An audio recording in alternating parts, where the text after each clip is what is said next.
Hello and welcome to Nature's Neighbor. I'm your host, Melanie Blankenship, joined in the studio with two lovely ladies from Central Coast Feather Fancier, which are our guest of the day today. I will be joined with a co-host whenever he comes in hot.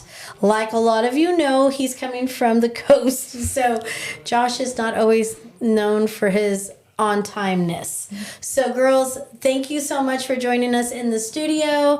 I'm excited to talk everything poultry with you guys because Central Coast Feather Fanciers is getting ready to do a poultry sale on September 21st, which is a Sunday, and I get to make this double announcement because it's going to be at Nature's Touch Nursery and Harvest in downtown Templeton. So, guys, welcome to the studio here at Nature's Neighbor. Welcome, Sarah and Tina, both members of the group. Hi, Sarah. Hi, Tina. Hi. Girls, who wants to go on and who is Central Coast Feather Fanciers? Talk about your organization a little bit. Whoever wants to take this one on, go for it. So I'm Tina Price. I am the president of the Central Coast Feather Fanciers. And this is my second year of running as president. And we look forward to doing this podcast with you. I'm glad you're here. And so second year, so a board nonprofit. It's Yes. an organization that what's your claim to fame and what enticed you to not only become a member but also be the president of this board? I mean, that's big. That's big. I don't know if you want to hear that story. Okay. But my son started out with chickens, and when he was about 5, I think. Is that when? I think it's about 5 years old when they start out. 4-H? For 4-H? Yeah. Or 7. I think it's 7. I don't know. I feel like we'll it's have a to long have a time 4-H ago. poultry member in I know. here. I feel like it's been a while though.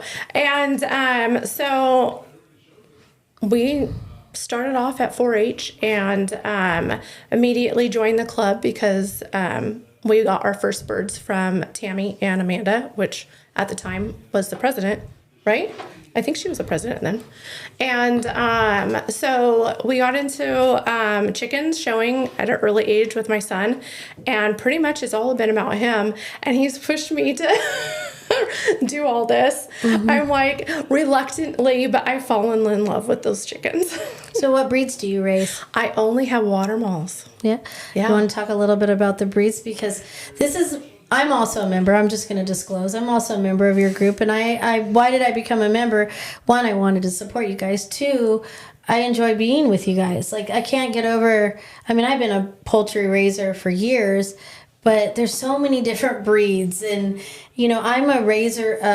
I'm a farm, right? Yeah. I have, chickens for eggs and meat and honestly to heal my soil. There's not a better aerator out there than chickens, so that's why I raise poultry. But then to be around you guys with all your guys' different breeds and how you guys, put on your shows or your sales. I've been walking your sale at Templeton Feed and Grains parking lot on the side of there for years and just always excited to be. So talk about the breeds of chickens that you raise. So like I said, we have water malls. It's an extremely rare breed. They were actually got into the ABA with... Okay, wait. What is ABA? The American Bantam Association. There you go. Okay, What is a bantam? What is a bantam? It's a tiny little chicken. Yeah, is there any size parameters that they have to stay within to be a bantam? Not necessarily, because silkies are kind of on the larger side of the bantams, but they are anything smaller than a silkie. I would think the silkie is the largest bantam, and then the Sarama is the smallest, and then ours is second to the Sarama. Our bird, the water mall, comes from Belgium, and it is a cousin to the D'Anvers and the Diaco. So is that how you say it? And so they're a Belgian breed. And originally, like I said, we got our birds from a local breeder, and we originally got the Danver, and they were a little too much bird for my son because he was small. They were a little too aggressive for us, and so we were like, oh, we want another one, and we're pretty much going to get out. We're just like going to get like a sulky or something. And Tammy had told us about the water mall, and she's the one that ended up giving her whole entire breeding to us, and we took it on from there. And in doing so, because they were an inactive breed, my son and I had to go to every show and show them and keep going and show and never win until judges were like, what are these little things? And which was quite amazing, because now years later, in 2010, they became active. 2020, we got them in 2010, they were off on the active list. That's right. And then in 2020, we were able to get them in the ABA and revise the standard. And we also, in 2020, we started the Water Mall Club. And so we are 5 years in with the American Water Mall Club. So not only do you have the Central Coast Feather Fanciers, then you also have your breed groups too. Yes. So we started the American Water Mall. And like I said, it's been 5 years. My son and I have worked so hard, and now we have about 79 of us in the United States breeding them. That's crazy. The way you just explained this, Tina, is honestly the reason why I am a member of your group. You could not have walked into that perfectly. And the reason is because I'm that person that's like, I understand, respect, and appreciate breed standards, because carrying genetics on, carrying the histories of what works and what doesn't work on. Like, what is an heirloom, right? An heirloom is something that dates back 50 years or more, and trying to keep it as close to the same genetics as possible, right? Yeah. It works like this in poultry and cattle and, different things. I'm a farmer, so I try to find breeds that are suitable to my soil to be able to get the production of what I'm trying to go for, eggs and meat, right?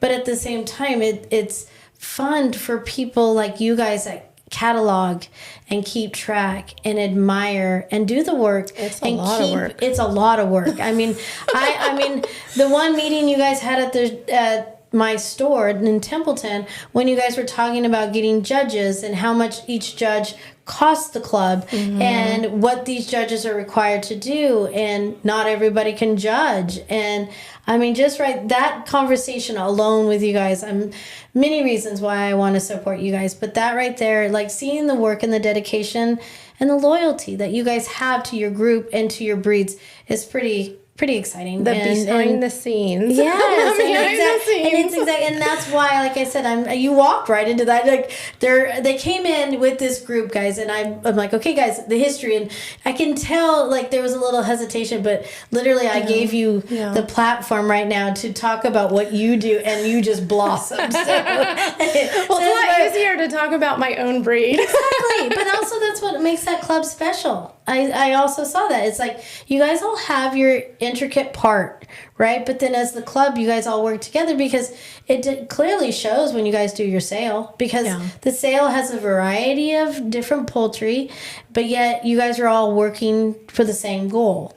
Is, to keep what you guys are doing individually good, but working as a team as a whole to help educate, to help promote, to help preserve, and to help keep things going. As an outside, I'm new to the group, but supporter a long time, but somebody that's on the outside looking in, it definitely, that's what it shows. And so, the talk of poultry is definitely an ongoing conversation because of, avian flu, or, when the grocery store shelves struggle, right, with our eggs or our meat, everybody wants to raise their own backyard poultry, right? And we all know, because we get it all the time of, I want chickens and I want to buy chickens, and, but people don't understand that different breeds come from different regions, but also carry different characteristics of how they're going to lay, what they're going to lay, and it's not just a chicken. No, you know, it's not. and so your group really helps educate. It's not just a chicken, or it's not just an egg, right? Exactly. And so Sarah, what breeds do you guys raise?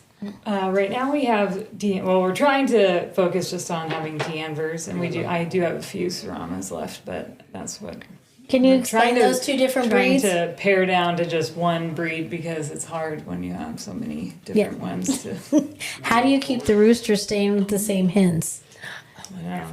Yeah, you want to move your microphone a little closer. Yeah, it's okay. It's all good. Perfect. How do you keep your breeds when you have multiple breeds? Because that's me. I raise poultry and I have roosters, and so I have fertile eggs, right? And so we hatch our barnyard breeds, but I will never sell our birds as a specific. I call them Blankenship breeds because those are ours, right? But at the same time, it's hard to keep the space and be able to keep the barred rock rooster with the barred rock hen. I'm not set up that way. So how do you guys, talk to us about how you keep your breeds separated and how you're so focused on just these one breeds? I mean, I actually do have separate pens, so I had to I guess it evolved that way, so. Yeah. How long have you been doing this? Probably at least 10 years, maybe more. What got you into this? I have a similar situation. I got my son a couple little chickens for 4-H, and then he sort of aged out of having show birds for 4-H. Same. But I was too involved and too invested in it. So you guys are graduates of the 4-H group, and then you're... Yeah. The kids get ready to leave the house, and we're stuck with the chickens. Hey, it's not a bad deal, And so how many members do you guys have? Do you guys know what your current numbers are right now? I think active members we have about 60 or 70, but we have when we send out a mailing, an email mailing to the group, it's about 180 or 190. So does everyone have different breeds that they bring see, so that's... Yeah. So do you when we have a poultry show, we put on a big poultry show in December typically, and then we get about 1,200, 1,400 birds that come to the poultry show. Where do you guys usually have that at? It's usually at the fairgrounds in Pastorals, and that's all kinds of, not just chickens, but ducks and turkeys and waterfowl of all kinds. I have a request if we can have an emu section, because I have Doug and Lemu now, guys. So Doug and Lemu are like, I don't my know new about baby. That, but maybe quail.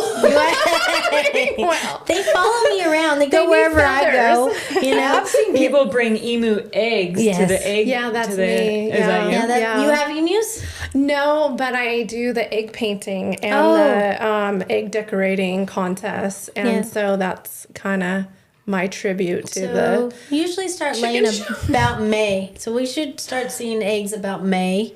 They don't lay very long, but usually May. I'll have to get some emu eggs. For all the listeners that are out there, emu eggs are not quite as big as an ostrich egg, but they're pretty good size, and they're green. They are a deep teal green, and they're stunning and so beautiful. I have emus not only for the egg production. I am that farmer that has to have something that is my babies, and so I got lucky and met a gentleman that was hatching emus up in Watsonville. And so, I found these babies and took them and raised them. And I hand raised them, so they know me as mommy. And so they follow me around. So there's nothing, better walking the farm road with, 2 emu heads above my head, doing chores with me. And they hiss at everything. I would love to see a judge try to judge one of those. Oh, wouldn't that be fun? And now in the ring, Doug and Lemu, so. They're all pulling the feather out. Yeah, no. Doug and Lemu would not be too thrilled.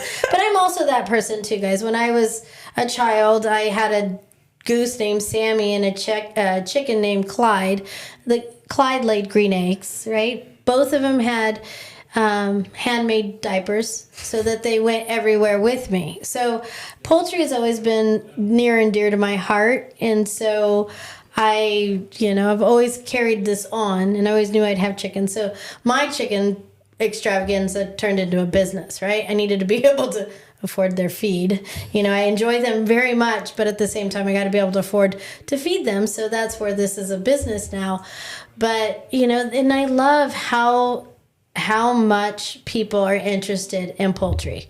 And I do feel that, yes, you can go online and get your information, but I'm excited to have you guys a part of this, not only the podcast, but also doing your sale that, normally is at Templeton Feed and Grain. How you guys do it 2 times a year normally, we do right? a spring and a fall. And the spring one is usually March? Yeah, March is usually when and then the fall one is, September. And that's... the March one was stopped because of the avian flu, correct? No, we had that. Yeah. You did have that one. Oh, that's right. You did have March one. It seemed like so long ago, so that's probably why I'm like, wait, did you have that one or not? But yes, you're right. So you guys did have that one. Yeah. The fair was cut off because of avian flu, right? So we had the fair, but we weren't allowed to have poultry there. So we set up some games for the kids to do. Mm-hmm. And that was pretty good. Obviously we didn't have entries like we usually do, but we had fun. We had fun. And then the fall, the sale we're gonna do on the 21st, which is a Sunday, which is also a difference than the normal Saturday sales. But I've opened up our property to them on September 21st, starting at 8:00 is the event. The reason, guys, Templeton Feed and Grain sadly had the arson fire.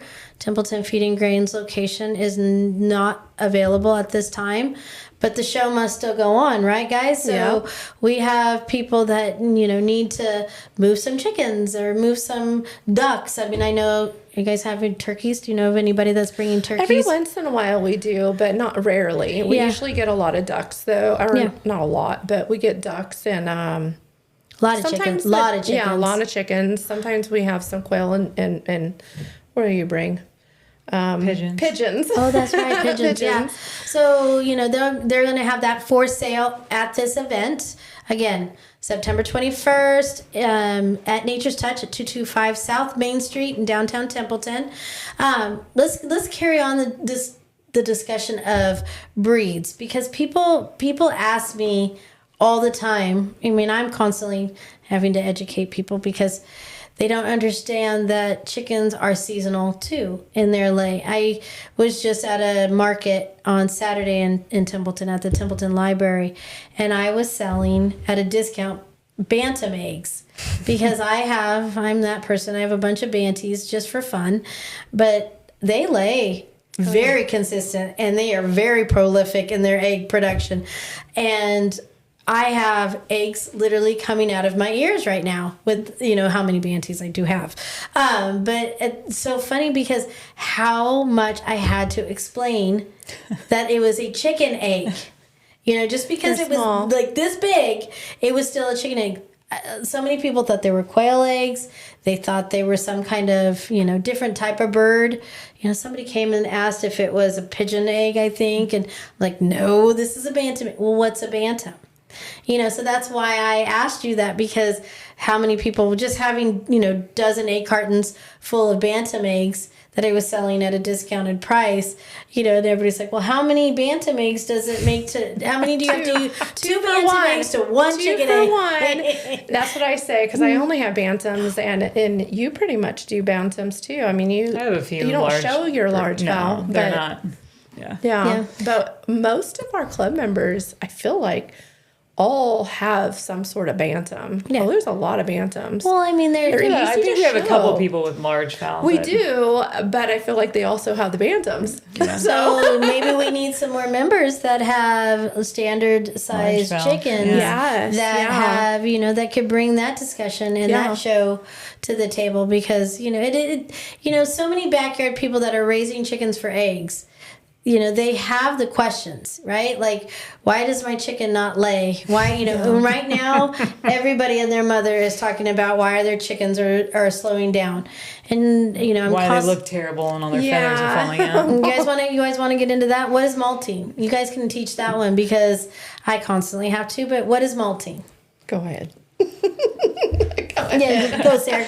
Yes. So typically once a year, all the feathers, they grow new feathers. So some of their feathers have to fall out so that they can regrow new beautiful feathers to shed off the old and bring on the new. Yeah. But at the same time, it provides a stress time, so Right. it does slow down Right. production. Yes. Because their energy has to go, can't just all go into Goes into making new feathers and producing eggs at the same time. So do you find that there's a breed that you guys are aware of that lays longer and malts at different times? I mean, I find that there are breeds that have more days of egg production than others, like Leghorns. Leghorn is the known egg layer, and Leghorn are most of your production chickens. And your too. Rhode Island Reds. A lot of the egg production birds, like all the egg production, the ones that are focused on eggs, they tend to lay longer. And then, like you said, with the bantams, it kind of depends. Like my bantam, because it's rare, they don't lay a lot of eggs. They have a short little window opening. March, April, and they're slowing down right now. And a lot of mine don't lay during the winter at all. Yeah. So. And I mean, people don't realize too that poultry lay by the light. Yes. So the more light that they're exposed to, the more chances that you're going to get an egg. And then also dietary. The way you have your birds set up, because like I set mine up in a more shaded area because it's hotter where we live, and so that affects. And then when it comes winter, it gets darker early and earlier at night. Later in the day and earlier at night, and then they're in the shade, so they're literally in the winter not getting any sun. Yeah. So I have a declaration. I would like to change the Thanksgiving holiday to September because everybody wants eggs. Yeah. Right? Everybody wants to start baking for Thanksgiving in November. And all of us are starting to see a decline in egg production now, right? We're not there yet, but we are starting to see an egg. And I kid you not, I could sell hundreds of dozens of eggs 2 weeks, week before Thanksgiving, but I don't have any. No matter how much I squeeze the chicken, it's not coming out. And so if we could just maybe change Thanksgiving to September, do you think that we could? I don't know, who do we ask, but it'd be nice. And also, I mean, raising poultry for meat. Make a harvest season out of it all. September through November. Right. If we're gonna want an egg, let's do it now, not in November, right? Yeah. So, that's if we can make a request, because it's nice to hear you say, they're starting to decline already now. Mine are too. And Ed is honestly the $1 million question. Why are my chickens not laying? I get that question all the time, and I'm like, and that's when I start to check off. And I think where are we at in life? If you live in South County and stuff, it's warmer, and that also affects because it's very cold at nights here, and so that has contributes. Temperature. Yeah, everything's temperature with eggs. The chicken actually has the body temperature of a chicken has to maintain a certain temperature in order to lay an egg too. So that's body temperature is exposed to outside, it's going to be cooler than that. So let's go back. So Josh is here, guys. If you guys, he's a little late. I'm glad I made it. But we're used to it. Welcome back up to North County. So Josh is a co-host. Was way out in the roads, back in country. Working. Getting a little filthy dirty, so I brushed off, cleaned up real quick, changed. You don't have dirt hanging off. You're good. I cleaned up okay, I think. Yeah, so we have Tina and Sarah, Central Coast Feather Fancier, talked about our group. It's all about poultry, guys. Talk about some high points in your groups. Like what else, what's going on in your group right now? Well, we're planning the show, and that's a lot of work. So this is our busiest time of year, trying to get things put together, and so it's a little hectic. It's a little hectic right now. The show is in addition to the sale, correct? So we have the sale coming up, but a few weeks ago, well, it's pretty much all year round. You're getting ready for the show, getting the judges early on and stuff. But our focus, even though we're doing the sale, it's kind of like a little side thing, the little sale. But our main focus is getting the show going. So The show's going to be held this year at the fair again? well, because of the Avian flu. the avian flu, we are having some hoops that we're running through. So we're crossing our fingers. That's why we haven't announced anything, because there's a lot. There's a lot of new stuff happening that Yep. puts this on. Well, I'm just going to disclose. So, me as Crescent Valley Meats, we have the access to the infectious disease doctors and USDA inspectors. The thought of having the sales, the first thing I did is, got on the phone and chit-chatted. Right now, as long as we stay within the county, and not chickens venturing in and out of side of our county, we don't have any quarantines or known infection, but obviously, anybody that's wanting to come to the sale, we highly recommend, when in doubt, don't bring. If you have a bird that is not looking normal, not being as healthy and normal, don't bring it. Don't push Please it. don't bring it. Yeah, please don't bring it. Please don't. And let's be smarter about this. You keeping poultry up off the ground. We're gonna have to keep everything in their cages, and it's not we can't handle things. Don't touch unknown. And so. The new world that we're in, things transfer on shoes. Did COVID not teach us, that we have to wash our hands? I say that because I'm like, don't we know how to wash our hands? But COVID taught us how to wash our hands, right? How many seconds? But how important it is to not just touch, things that we're unaware of. Or if we do, wash our hands. And so we have to be like this now because of these different types of viruses that are spreading so rapidly. But as long as we stay within these guidelines and these boundaries, there shouldn't be any worry, and it should be a lot of fun. And to be able to have a sale with this group is also exciting, because you guys aren't your ordinary group. You guys are very up on health and wellness and accessibility. And you have new protocols that you have to do, and we have to make sure that everybody's doing it.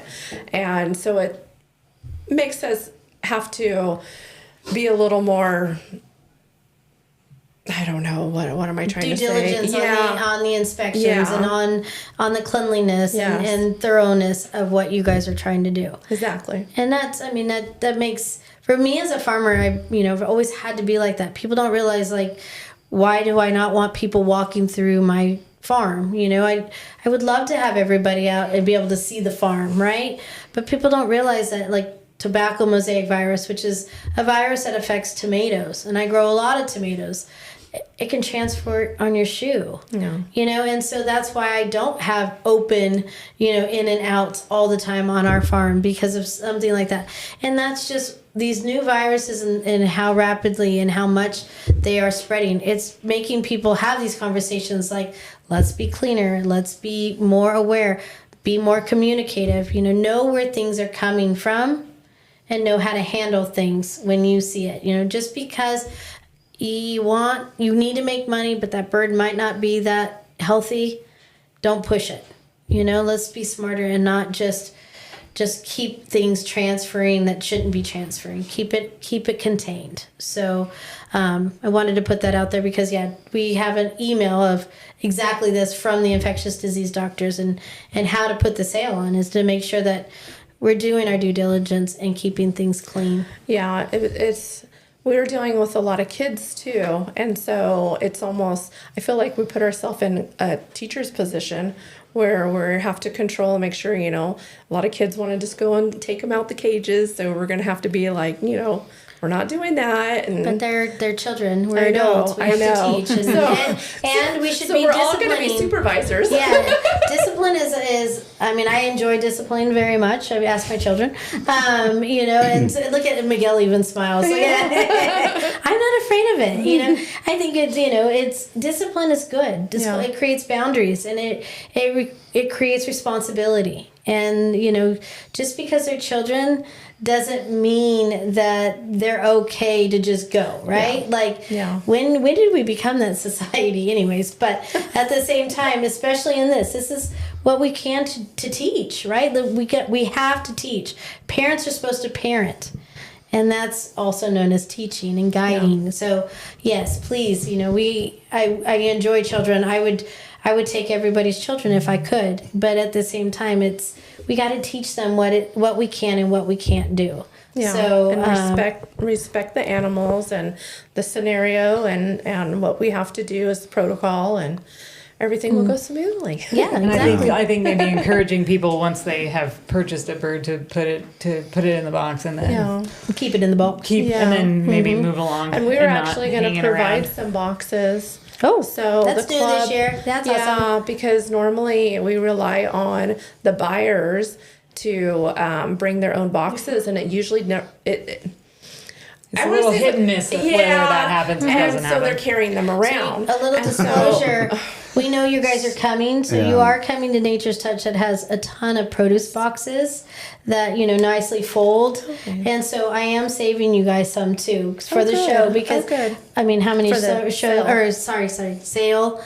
How many sales I've been to that I wanted to buy more, but I didn't have the ability to get them home without my husband knowing about them. So he's not going to question produce boxes. No, that's great because That's that was a trick. Huh? I got the tricks. Yeah. That is definitely one thing that we were going to make sure that we had boxes available so that no contamination or any. That's a good place to get all that information out, and when you are teaching, you do want to make a good model. Mm-hmm. So if you're teaching, children or anybody who's learning something, new or anything we're doing, really setting a good model and bringing us all into one place where people can get all that, information plus chickens plus what they need. And just walking that sale for years, I've learned a ton. Like I always knew about Banties, and I knew that, we had hundreds of varieties of chickens at our, access in this country. But I love talking to the breeders of our group because, the research that they've done, or,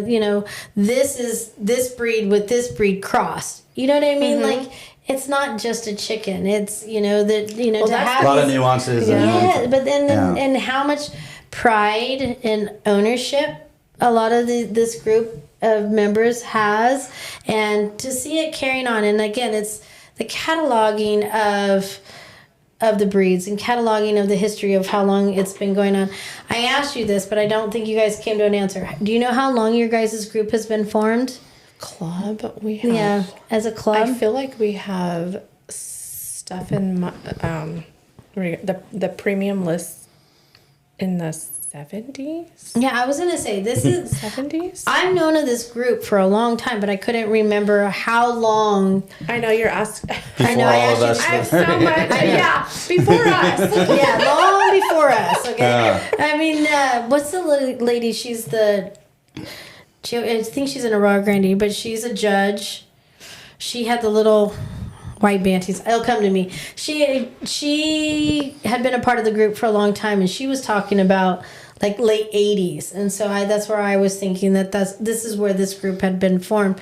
But I mean, I've been driving by and stopping, going, "Oh, there's a sale at Templeton Feed and Grain," for years. So I mean, you guys have been having the sale there, for a number of years, and so I'm excited that I'm down the street from that and be able to offer this location for you guys to do. And guys, just to know that all the sales that are part of this sale, 10% of their proceeds are going to the German family for this, because they wanted to, as the Central Coast Feather Fanciers, wanted to contribute to the catastrophic incident that took place on 4th of July night for Templeton Feed and Grain. So, and it is that same day that there is the fundraiser that is going to be taking place on Main Street. It's going to be up on 4th Street, and we're 3rd Street, so we're down a little ways from that.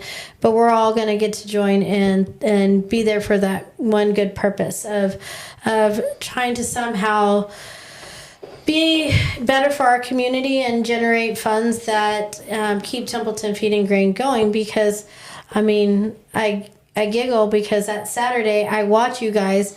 there's so many of you guys selling your chickens, and what do you guys do with that money that you just raised? It goes right back into Templeton feed and grain to buy feed, So, but isn't that what a community is about, right? We're all supporting each other. We're all supporting each other, and that's why I'm reached out, talked to you guys to be able to provide that, because it's like, I was sitting back thinking about, we can generate money, but at the end of the day, with the catastrophic incident that happened with Templeton Feed and Grain, the family is dealing with some horrible things of trying to figure out how to get their retail spot back on Main Street and making sure they're protecting their recipes. And, Penny Newman, which is a mill over in the valley, they paired up together and are making the Templeton Feed and Grain feed for them now.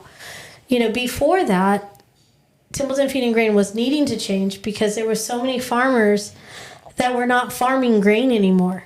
And, the availability to open land or the cost of being able to farm those grains anymore has gotten out of reach for so many people. And the thought of not being able to have enough grain to mill, it terrifies me. And as a farmer myself, the thought of not having Templeton Feed and Grain or other mills available, what would we do? We can have our clubs, we can have our farms, we can have our, but at the end of the day, how do we feed our animals if we don't farm to feed our animals? And so this is why, for me, it's not just a sale. It's not just a group. It's not just another business. We are community. And if we don't bring awareness to what you guys are doing, also just the whole concept of having you guys as a group, and the benefit is to us farmers.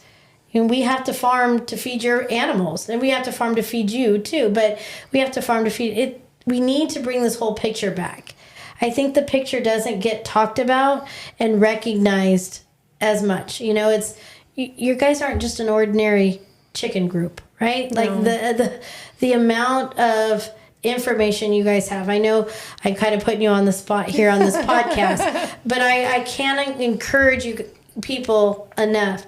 You have chicken questions. You want to be a part of a chicken group. Reach out to these guys and be a part of it with them. Look at there, you got it on the podcast. Reach out, right? Exactly, and a lot of people don't realize that we are involved with the fair too. Mm-hmm. So. It's not just the sales that we do. And then when we do have our meetings, we go out every other or so, and we'll do like an educational little bit at the meeting. And not all the meetings are glamorous and stuff because we're talking about the show and getting ready for the sales and stuff like that. But in and out, where we got an AI a lady gonna show us how to do AI at our next meeting. So where's that? When's that meeting? It actually. You gonna find it? Because that's honestly as Crescent Valley Meats. I'm putting my Crescent Valley Meats hat on right now. So the discussion is the Cornish cross birds, right? So Cornish cross is a breed of chicken that doesn't lay natural anymore. It's sterilized, and so all Cornish crosses are AI'd. And so, people are starting to talk about that because of avian flu and not being able to have poultry shipped if we have another outbreak. People go, well, why don't we have chicken or, chicken parts in our meat counter? Well, that's why. When we can't ship from a poultry to a farm, or a hatchery to a farm, there's a hiccup in the system, right? And there goes your inventory. So there's not very many places that understand what AI is, in vitro or, artificial insemination. So, that right there, that class or that meeting might be a little bit popular because I have quite a few people that are trying to raise the Red Riders? Roan Riders. What are they? What's Red Rangers? Red Rangers, because they have been told that they breed. Is that true, or is that? I've raised them before, but I didn't keep them long enough to lay eggs. Yeah. Did they size? You've raised Cornish cross before too. Yeah. Did they size up as quickly as it's longer? What's the average? I think the average on those ones were maybe like dressed out weight were maybe 7 or 8 pounds, and the Cornish ones were had some up to like 13 pounds. Holy They're moly, huge. that's a big bird. Yeah, It's like a small turkey. It is. We call those dinosaur chickens. Yeah. And so that's crazy that you I could mean, the thing with the red rangers, I don't think we lost any of those birds. And with the Cornish cross, I think start we to did lose lose maybe 1 or 2 to the heat. You know, they just start kind of, That's flopping maybe over. if I could put a topic into your group that's the amount of people that are questioning and wanting to be a part of, bringing back breeds or getting a breed that naturally breeds from a meat bird. That's or like become a dual purpose bird, I guess. a dual purpose bird. Yeah. If that's something in your group, if you have any members that have the history or knowledge of that would be something that I would love to promote, because of how many people are questioning, calling me and saying, Mel, do you have a source of a bird that will do an all purpose? But also at the same time, I have those same people that are like, okay, what happens if, I can't get my Cornish cross or my roan rangers, red rangers, whatever ranger birds from a hatchery? How do I keep my meat production going? And that's a good question right there. Like I can't. Yeah, and as a club, we show birds, and so we don't ever at the shows and in the atmosphere that we see each other in at the meetings. We don't discuss what we are breeding behind in the at the ranch. And so I'm pretty sure we have people that are raising meat birds, but they're not showing they're not showing them. Yeah. So it's like one of those things where we really don't know what you have at home. But yeah, maybe we need to have a side note, show and then side note, because there needs to be that history, that knowledge to be able to carry it on. And I can't think of another group that would be better suited with the amount of resources of people that you guys have, from North County to South County, to be able to, because you guys are all Central Coast, right? Does it venture outside of the county? It does. Oh, okay. So a lot of members will register with many clubs. I think I'm a member of all the ones in California. How many clubs are there? There's the Paris, there's 5, right? The one in Hollister. Did you have any idea that there was There's that many 5, 'cause people we have a showing show. chickens? No, I'm on the Did you have steep any learning idea? curve of chickens right now. Yeah. I've only had a few years that I've raised them. We used to have a lot, but during COVID and because of the Newcastle and the avian flu, a lot of clubs have dissipated. We do have a show in Fresno. We have a show in Hollister. We have a show in Lodi, a show in Paris, California, and then That's the whole our state. show. Yeah. So we have 5. So on the That's average, pretty how much many? it. Yeah, how Yeah. many entries do you guys see in these shows?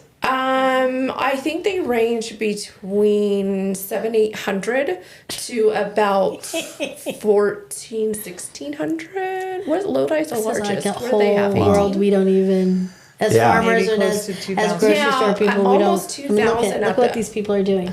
Oh, Yeah, sorry. yeah, what a whole world, beyond. It really reminded me, though, talking about how the education is such an important step that not only, can you find out everything from your breeding to egg laying and stuff, but just that cleanliness or how to keep, like, the disease factors down. Talking with a flower farming friend recently, she was saying, they were kind of close to one of the last fires through here, and she's had other fires on the property before.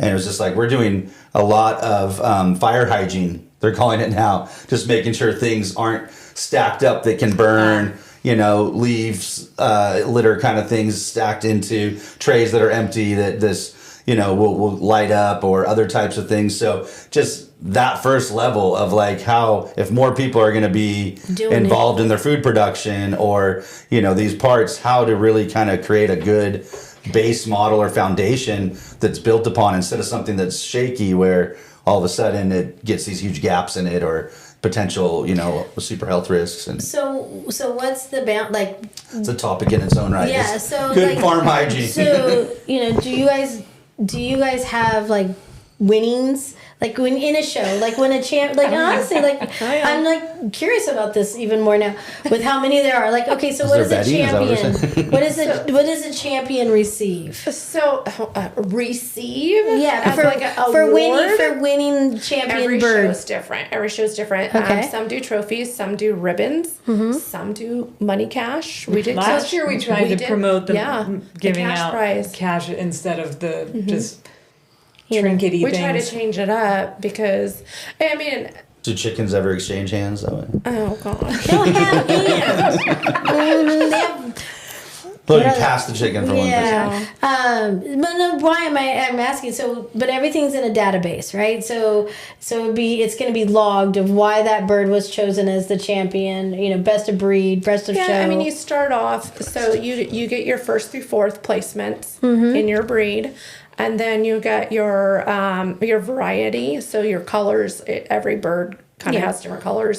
So your variety winners and your reserve varieties, and then you move on to breed and reserve breed, and then the breed goes up to champion row, and then we have reserve. Reserve. But not each breed goes to champion row. Oh, sorry. We do have the classes. Yes. So RCCL, it would be your rose cone clean leg. That's my breed. Rose cone is the shape of the cone and how, because all the different chickens have different combs. Yes. So that's kind of like your group is judged off the comb. And the Polish just have that little funky hat up Wake up there. Arab looking like, got out of bed wrong. It'd be similar to dogs, like the toy group or the sporting group or whatever, and then it'd be similar. So we just judge by the comb. I guess you have your comb category, and that's how it's divided up. And then that winner goes up to champion row. Wow. That's and a lot. lot. And then you pick the overall best of the show. Yeah. Yes. Yeah. There's a lot of entries. And then It's a lot of steps. Most of it's bantams in your shows, or do you guys have? There are more bantams. There's always more bantams. I feel like in California general, I don't know about other states and stuff, but here is definitely more bantams. Maybe because we're more urban breeders in California. It's probably more expensive to feed. Bigger birds. That's true. I know at our show last year we had double stacked bantams, meaning our cages are double stacked 2-story to be shown that we had that many. Of course, the large fowl is just a single stack. Some of those birds are really big birds. Yeah. That's crazy to think. Like if you walk into a show and how many judges and then to think of the judges, the knowledge that they carry just to be able to judge a show. And my breeds of chickens, my average number right now in bantams are frizzles. And I got a bunch of frizzles and and silkies. I have a lot of silkies right now. And I'm thinking about, I do have my favorites, but then to sit there and have to judge each one and what we're looking for. I do have a, what is the chicken with the banties with the really tall, straight up feathers?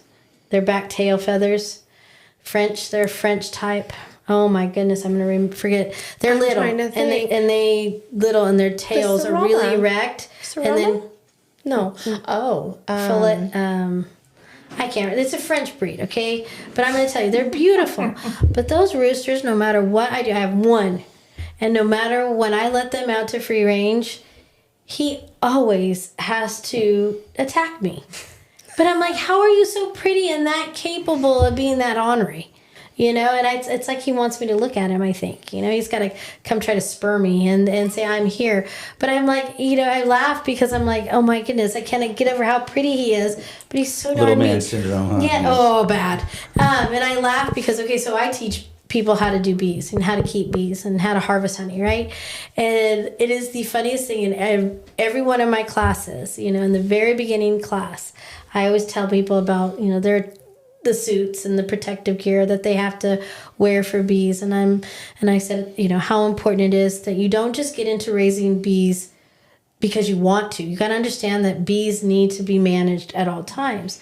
I said, just envision yourself with, your bees. And if you didn't keep the right house and you didn't manage it properly, that would be like 10,000 Banty chickens, 10,000 roosters, Banty roosters coming at you. So, I give everybody a visual and they all start laughing because it's like, that's the best way to describe maintaining bees is you don't want to just let them go because, nothing worse than Banty roosters because Yeah, they're you not don't want them all together. Oh, yeah, all together. Can you imagine? That's what raising bees is like. Okay, so just get a visual. So is there a whole rooster categories, or do they get invited? Well, the roosters and the hens and pullets and cockerels, they all show in the breed. All different ages. Yeah, and sex. all different ages are in there. You have to be over 6 months to show. Do you know what a cockerel is? A rooster. It's a boy rooster under a year. Okay. And so a pullet is a hen under a year. Okay, yeah. So then a rooster is over a year. Yeah. Yes. Yeah, see? So Yeah, we didn't keep the roosters much, so Yeah. I did it. So they're just We lived Most in of the us AG, farmers so don't. the sexes went on and colors are to town. judged within the not judged, but when we put them in the cages, we'll put like with mine say blue quail, water mall, pullets, and they're all together, and then the hens, and then the cockerels, and then the roosters. They're just all So what's the age that defines a hen? Laying? When it becomes laying? a year. Oh, year? Okay. A year. Because a hen will start laying, most hens will start laying, 6 months, 7 months? They do. Yeah. But It's still they're considered officially a hen at a year. Oh, okay. So I always thought a pullet was a chicken that had not laid yet. And No, because then, that would be under 6 months, and you Got can't it. show them until 6 months. So 6 months to a year is your pullets and your cockerels. see? Look at Well, all these now we're categories. all on board. Yeah. Now we just got to Unless see they- it in action. Unless they mature, some birds mature out quicker. So, I'm sure the larger ones, there's some 4 or 5 month old ones in there, but typically they're 6 months. So another question that I get a lot, guys, is what's an average age of a chicken? Like, what's the lifespan age of All a chicken? breeds are different. Think good job. My breed lives in their teens. Really? Wow. Yeah, I've had them 15, 16 years old. My breed also will lay until they die, pretty much too. Consistently or pretty? Does it get older? I want to say all my birds over 9 get less, but 9 years. That's crazy. Yeah. Because most average Yeah, mine haven't laying lived that birds long. are like 3 to 4. Yeah. They really start to see I them don't slow know. down. I don't know any large fowl that live over 5 or 6. I mean, personally, I don't. I don't either. I had a hen, but she stopped laying at 2, and that's why we, as a farmer, you're kind of like, why am I feeding you, right? Yeah. But she had the will to survive, so she outlived some coyote kills, and so I'm like, dude, you deserve to whatever it takes. You're a queen bee. Let her be. Speaking of the cell too, I know because I'm used to my breed. I'll have like a 4 or 5 year old, and they're oh no, it's too old, and I'm like, oh, what do you mean it's too old? It's like a third of its life. But then I have to remember, a lot of egg layers, they stop laying like at a year or 2, and they're pretty much won't buy a bird after 3. And here I am, I'm like, Trying to, you can have eggs for another 6 years out of this bird. Well, I mean, just like in the discussion of emus, emus, it takes them a year before we can even decide if it's a male or a female. They won't start to mature until after a year. And then they only lay naturally, they say, for a couple of months each year. But I think their average laying isn't very long either, even being a big bird. Yeah. But the history of emus in Australia is, because that's where they're native too, is pretty funny because, it's been years that farmers of Australia have been trying to deal with the population of emus, and the emus have outnumbered the farmers. Can you imagine So that? can you imagine being out in your on your farm and seeing this 5-foot bird running about 30 miles an hour at you? I mean, come on. Yeah, just feeding the ostriches when we took the kids to farms like that before. it's a pretty rough process. They Yeah. just come at you with a lot of my feet son's girlfriend, and neck. we were building a new emu pen, a longer one and a bigger one as they age up, right? You know, they're safe now. They can go out in the bigger pen. And my son's girlfriend, who she is not a farm girl. You know, she's curious, but she's not us, right? Well, Doug and Lemio got out of the pen, and she was walking up our driveway, and the birds, they were excited to be out, right? And they did their Mach 30 down the driveway right towards her. I will never forget the look on her. I think her eyes popped out of her head, her arms, legs, everything screamed. And she's like, Dinosaurs. I never thought I'd see dinosaurs running at me like that. And I'm like, she screamed so loud it scared them, and they took off running back towards me like, we've never heard that before, you know. And it's crazy because people will say, you know, bird brain, right? There's so much about chickens that they don't have a big brain. But I can't tell you of a poultry breed that I have been around they're incredibly intelligent. There's not a bird I know that hasn't figured things out. They have good instincts. Yeah. You know, just the night thing and making sure that I have it locked up by Fort Knox, so nothing can get in. Right? You got to remember, everything wants to eat poultry, and you got to make sure that your pens are structured. You know, that the neighborhood dog or mountain lion, bear, everything wants to eat my chickens. And I always try to build a strong enough cage, but it always seems like there's something once in a while will happen that, at night is my only time my chickens are not smart. And then, birds of prey will also affect our poultry. And then you get someone like me that has literally cameras all over that I can all monitor them on my phone.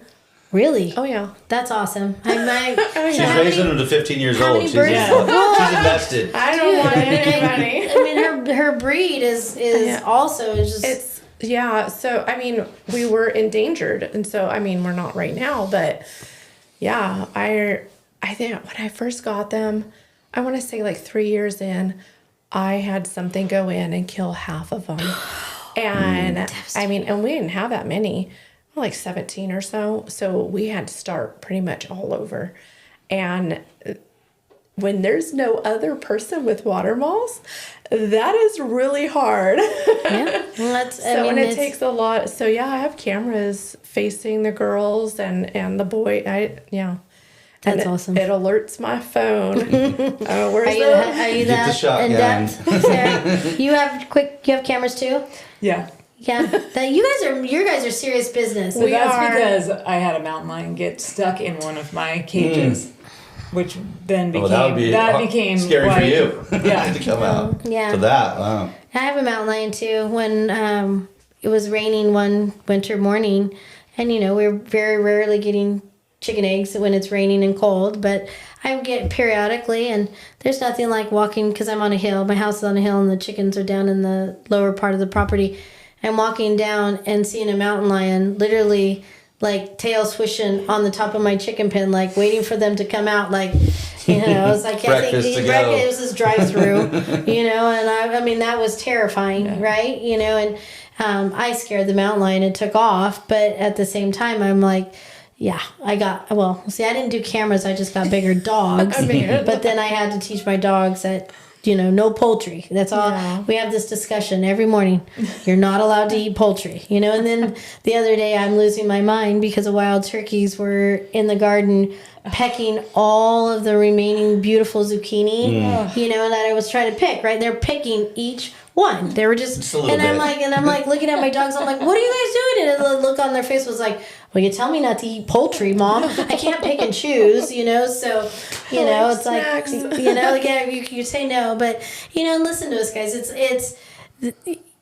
We do this because we love it, right? Do you have any birds, or you just... I haven't in a while, but, we had... You've raised them? Yeah, a bunch of years, especially when my kids were little, and it just, we lived on the ranch where we could have, enough room, and it was always great and worth it, but I know what you mean. It's just always one thing after another, though, of getting one brood after, in another year, and then all of a sudden, they're at the bottom of the pecking order now. They have to get chased off, and trying to contain everything and keeping things out. We had a lot of hawks in the forest where we were, So there was a lot to Everything wants to eat deal with, our chickens and our ducks, and So so I gotta protect them. So do you guys have any idea yet on approximately how many participants in the sale for? Oh, I don't know. You know? I know. I never even considered that. I've noticed because we kind of judge it by how many people are chit chatting on our Facebook page and the requests and the responses. So I would say there's going to be at least 10 to 15 for sure selling. Okay. We have some few people that come that will have multiple birds. So we have a couple people that are will bring a variety. So And I know we have one member that's getting rid of some birds because she's going to help the club raise some egg-laying birds for the spring, because the club usually tries to raise at least Yeah, we 50 or 100. yeah.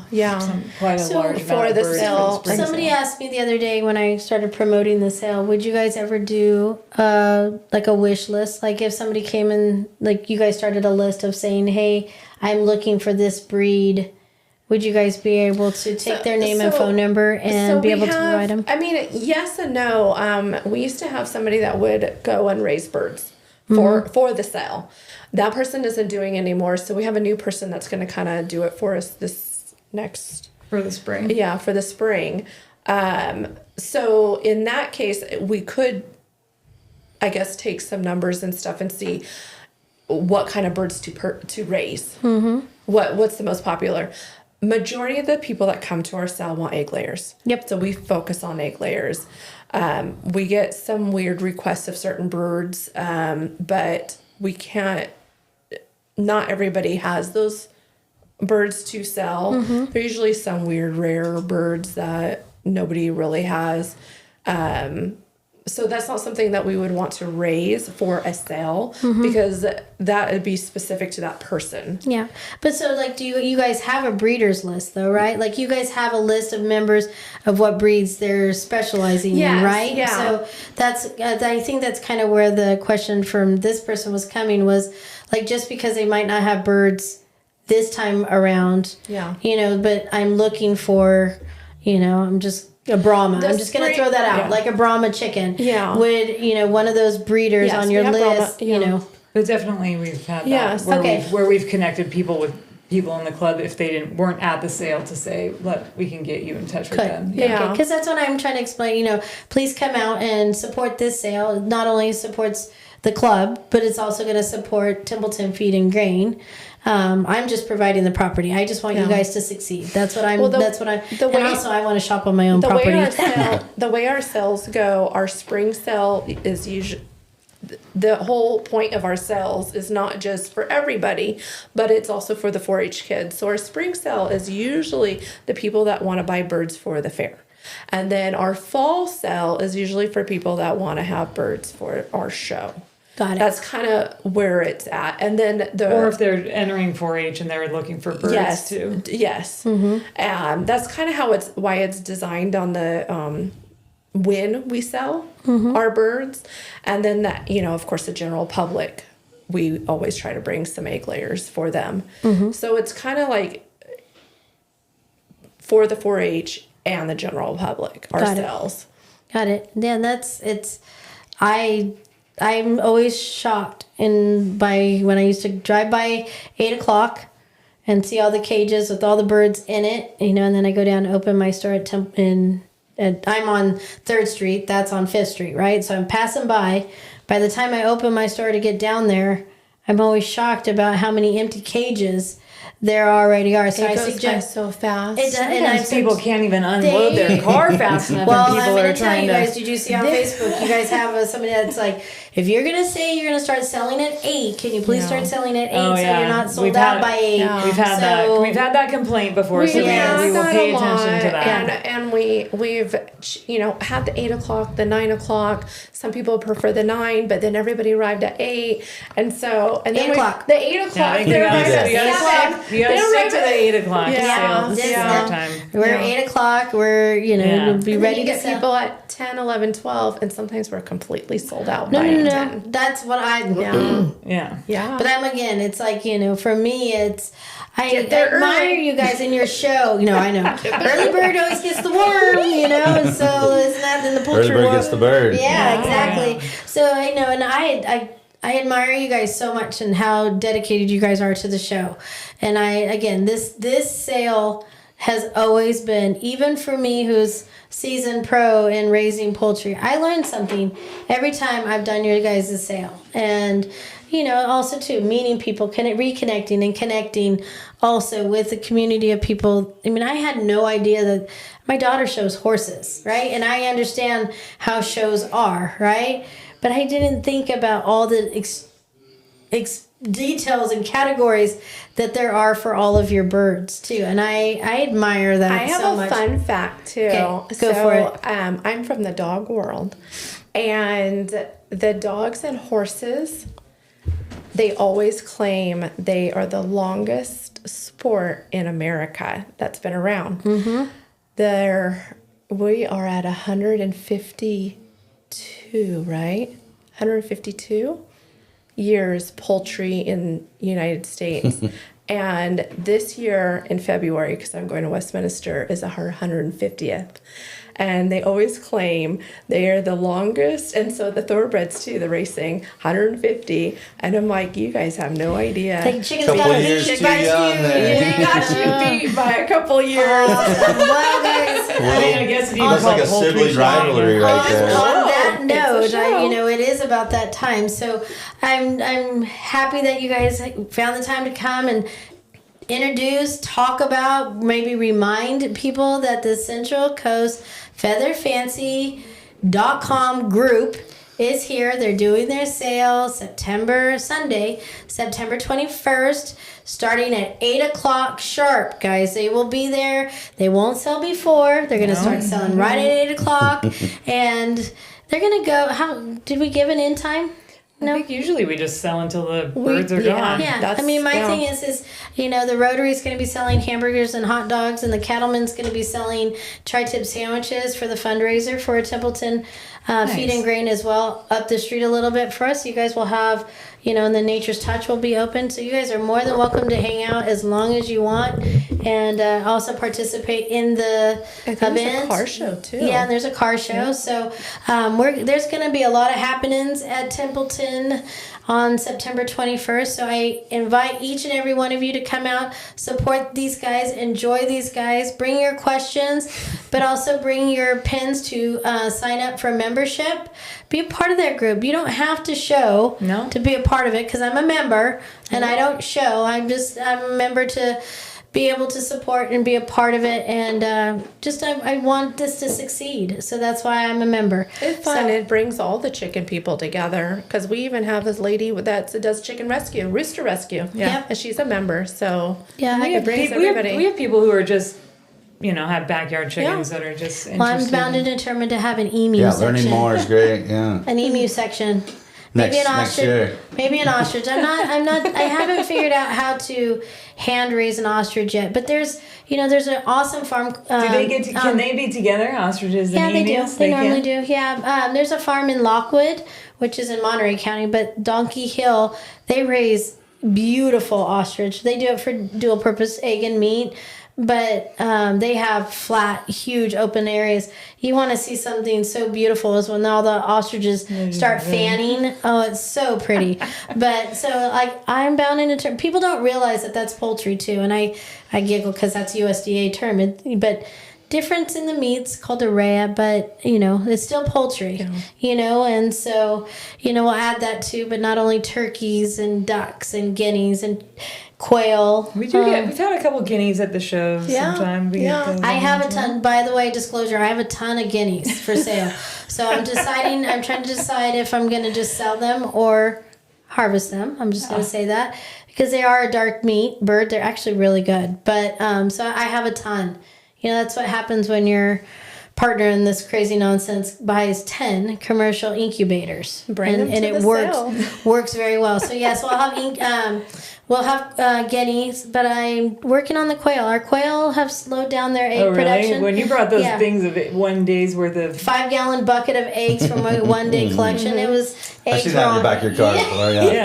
I think everybody in our life has lots of Crazy. quail eggs, but that's Wild. changed. The Yeah, weather's I've changed. gotten some from you. So join us, guys. Thank you so much, Sarah, Thank you Tina, for being a sharing part. your location with us for the day. Yes, definitely. I'm just happy to build this community with you guys. And so again, come out and join us September 21st, Sunday, for the poultry sale. And again, Josh, final thoughts? Fair, yeah, I'll be there. Looking forward to that day. Good. You know, so and Mike. another good day to be in North County. Yes, I'm excited. So join us. We'll be back next Monday. Don't have a guest confirmed yet, but I have many that are on the list. So stay tuned. Reach out if you need anything. Thank you guys and take care.